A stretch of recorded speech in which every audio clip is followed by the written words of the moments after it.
In August 1839, Marie Capelle, aged 23, would go on to marry against her will a middle-aged bankrupt innmaster named Charles Lafarge.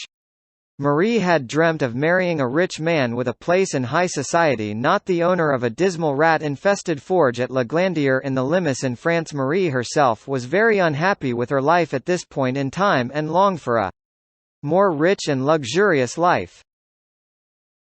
In December she brought some arsenic to kill some rats that were in their home, and some days later she would send a cake to her husband who was away on business in Paris. After eating the cake, Charles became violently ill, and when he returned from his business trip to home he would fall ill once again.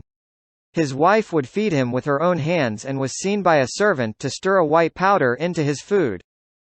Suspicions were aroused when Charlie's family asked a local pharmacist to test the food that Marie was feeding Charles, and the pharmacist reported that the food had contained traces of arsenic.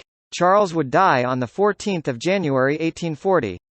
The prosecution announced that the Marsh test had not revealed arsenic in Charles' stomach, and they asked for an exhumation of the body to check the other organs for traces.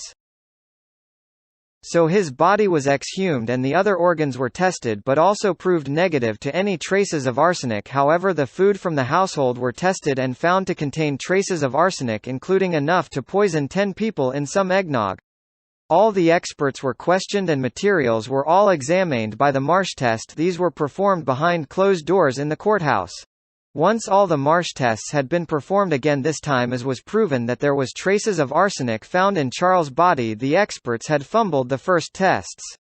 Marie Lafarge was questioned again and charged with murder and was sentenced to death, and the sentence was later commuted to one of imprisonment with hard labor.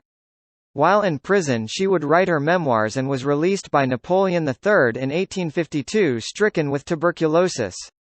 She died there a few months later, swearing her innocence to the end.